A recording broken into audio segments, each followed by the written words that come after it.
The Last of Us 2 has a release date. The Last of Us 2 has a release date. The Last of Us 2 has a release date. Oh yeah, and there's some big casting news in Jurassic World 3. Welcome to the newest episode of SDW. Super Dario World! It's a me, Dario. Woohoo!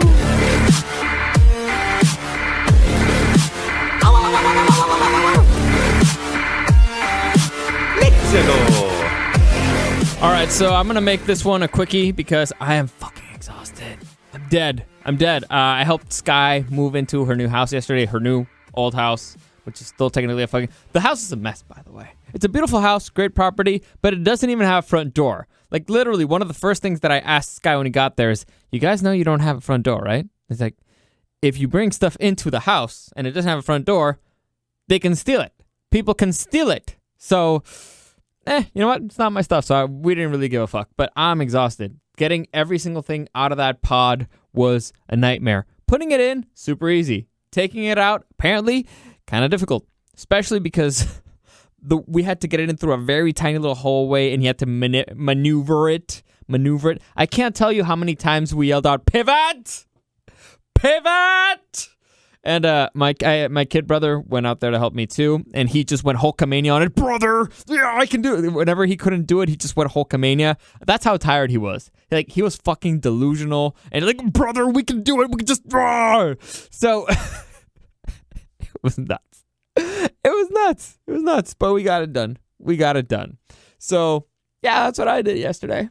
Fun times.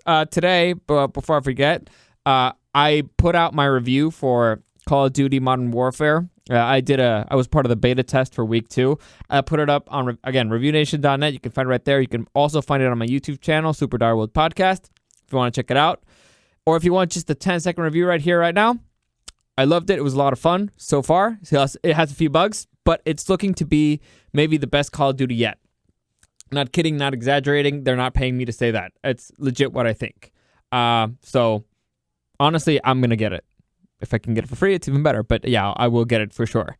Also, if you want to listen to the podcast, you can find it in the iHeartRadio app. Just type in the show % Super Dario World, or you can find it on iTunes, SoundCloud, and YouTube as Super Dario World Podcast. Any comments, questions, or suggestions, you can find me on Instagram at Dario the Show. Easiest way for you to contact me is right there. But okay, let me get into this again real quick. So, The Last of Us, which is honestly... It's the video game that brought me back to video games. It brought back my love to video games. I was at a point in my life a few years ago where I was, you know what? I think I'm a grown up now. I don't think I need video games as much. I started, to take a step back. I took a step back. I remember I did not get the Wii U. I had the Wii. I did not get the Wii U. I was like, I don't need this. I don't need this in my life. And so I was like, I'm going to save some money. I don't need it. And so I was starting to take a step away from video games. Then I went one day to my buddy Jax's house, and he was like, "Oh, I just got this game. Let's play it out." And so we played it out together, and we just played all fucking night.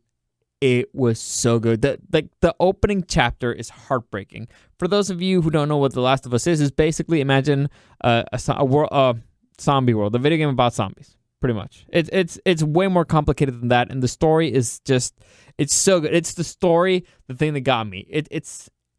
That's one of the first times that you're like, oh, dude, this is actually art.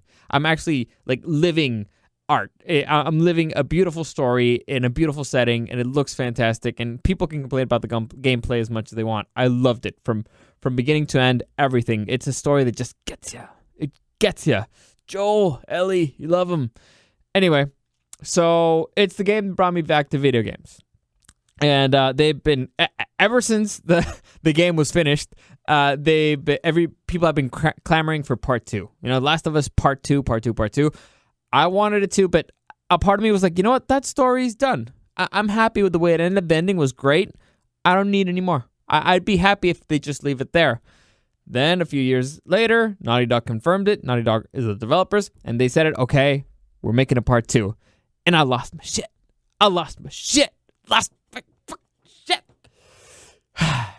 My heart was filled with joy. I was worried a little bit because, again, sequels are hard. I've said this a million times. A sequel is hard, especially when the first one was so good, and if it wasn't planned to be a bigger project.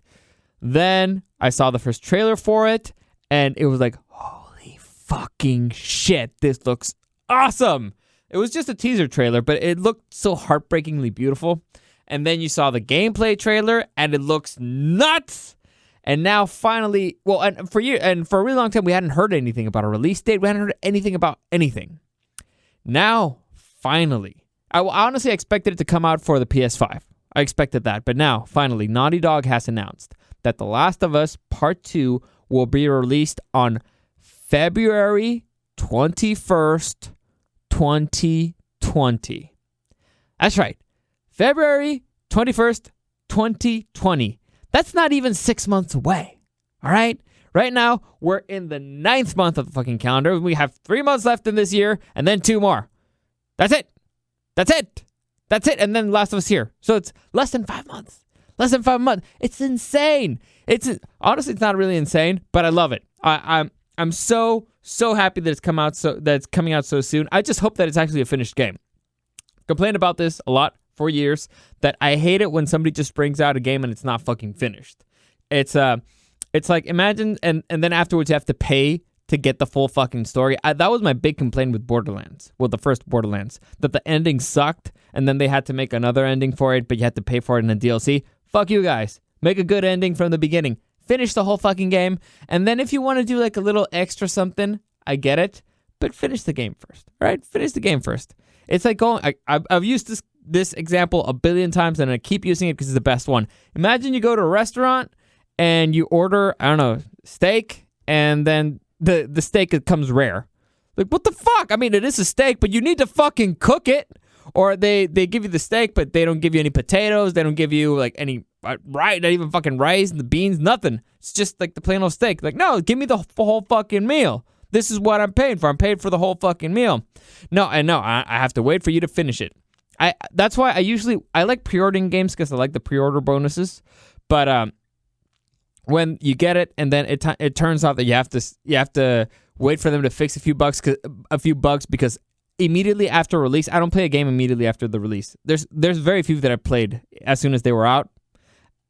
I won't get into those, but there's very few that I've played immediately as soon as they come out. I usually like to wait a month or two for them to fix a whole bunch of bugs, because that's how they do it now. It's like, oh, we want to get it out, and then we'll fix it.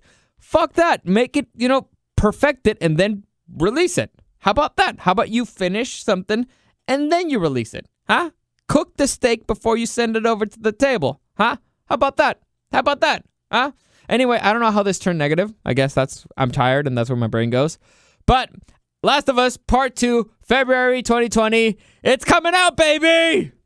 It's coming out! I'm excited. I'm really excited. Honestly, I waited for over a decade, half my life, for Kingdom Hearts 3, but I think I can't say that. I can't say that I'm more excited for this one, but I'm equally as excited, or maybe even slightly more, because the quality was so good.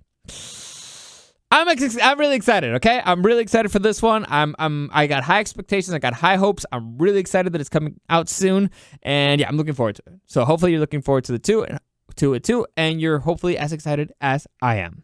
Now, another news that I saw today that I found really interesting, and it's confirmed that a big name from the original Jurassic Park will be a part of the new Jurassic World franchise. Now, who is it? Could it be Sam Neill? Could it be Laura Dern? Could it be Jeff Goldblum? Well, in actuality, the answer is that it's all three. So, the big three from the original Jurassic Park, minus, a certain cast member that's dead, are coming back for Jurassic World 3. Now, I have no idea what Jurassic World 3 is going to be about, but the way that Jurassic World 2 ended left things pretty interesting. Like, the world was left pretty interesting there. However, I did not like Jurassic World 2. I did not like the movie, most of it, because it was stupid and didn't make any sense. But it's hard for me, because I didn't like the plot, but I like the fact that I could see dinosaurs on screen. I love dinosaurs, okay? When I was a little kid, I always had dinosaur toys. I had Beast Wars Transformers. I did not like, the car Transformers. No, fuck that. I had the Beast Wars Transformers. My favorite Transformer was Dinobot. He was a Velociraptor. It was great. When I played Primal Rage, I always used freaking Talon, which is like the raptor with like the 3 feathers in the back. I love them. I love a lot of things that do. I bought a freaking Now monitor because it's basically a miniature, like a 4-legged version of a Velociraptor. I love dinosaurs. Okay, my walls were plastered with freaking dinosaur stuff. I love The Land Before Time. I love Jurassic Park. Love dinosaurs. Anything with dinosaurs, I'm in. I'm all in, baby. Ark, Survival Evolved. Love it. Loved every second of it because you can tame dinosaurs and you have to survive and it's great. Anything that has to do with dinosaurs, I'm in. But that being said, I did not like the plot for Jurassic World 2. I thought it was stupid. And worst off, I think the problem with age is that I start looking at things logistically and it just annoyed me. For example, and this is, hopefully it's not a spoiler alert, but it might be a spoiler alert. So, spoiler alert. Anyway, my big issue with it, and I had a lot of issues, but you were in an island in Costa Rica, right? We know where Isla Sorna and Isla Nubla and all that stuff is. Costa Rica, right there on that side, which is in the Atlantic Ocean. And then they got on a boat there and went all the way to California in a night. So a ship, and not a small ship, not a small fast ship, a big ass fucking ship traveled from Costa Rica all the way to California. Now, 2 things there. A, you need to cross. You can cross to the Panama Canal, which takes you a really fucking long time. First off, to get there. Second, to cross, because there's a line. Yeah. It's not as easy. You don't just cross through Panama. It takes you a really long time. Also, I'm guessing the customs is gonna check what the fuck is in your fucking boat, and they're gonna notice a few fucking dinosaurs in it. Or you have to go all the way around South America and then all the way up to California. They did it in a night. Now, I know what a lot of people thought. It's like, oh, well, maybe a lot of people argue this. Like, no, actually, it wasn't just one night. It was a little bit longer. No, it was one night. It was because I remember Chris Pratt and Bryce Dallas Howard did not have anything to eat. They didn't have access to anything. The dinosaurs didn't have anything to feed them with, and it was expressly said that they had a very short timeline, that they actually needed them there the next night. So yeah, in one night a boat went around the Americas, well, around South America, which is a huge fucking continent. So stuff like that annoys me. It's like, why couldn't you just write your plot better? I mean, like, you could have justified it somehow. It would have been still kind of stupid. Like, oh, you went to land, and then you took them on a plane. I mean, you can't take all of them, but you could take, like, a few of them, and yeah. They could have justified it somehow. Or that it was a process that took a few months. Something. I don't know. They could have done something. But anyway, that was just, to me, that was the straw that broke the camel's back. There was a lot of things that bugged me of the movie, but still, dinosaurs on screen, it was fun. I like Jurassic World. I know a lot of people didn't. I actually enjoyed it. It was fun. And I remember turning to a friend while we were watching the movie. It's like, dude, how much would you pay to go to spend a weekend in that fucking island? And I was like, I would give anything to spend a weekend with dinosaurs like that, like have interactive experience. I would lose my shit. Like the little kid in me would be so happy. But anyway, so big news is that, again, the 3 main characters from the original movie, which I never understood why they left. To be honest, I never understood why Sam Neill left and then came back on the 3rd one, which was really weird. But whatever. They're coming back, and the setting for the movie seems to be pretty interesting indeed. So I'm looking forward to it. The movie just got a little bit more interesting. I was already going to see it again because dinosaurs. But looking more interesting by the second. And I believe that's it. Yeah, I think that's enough. That should be enough for today.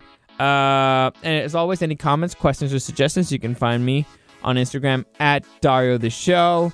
Also, remember, check out @ReviewNation, my review for the beta of Week 2 for Call of Duty Modern Warfare.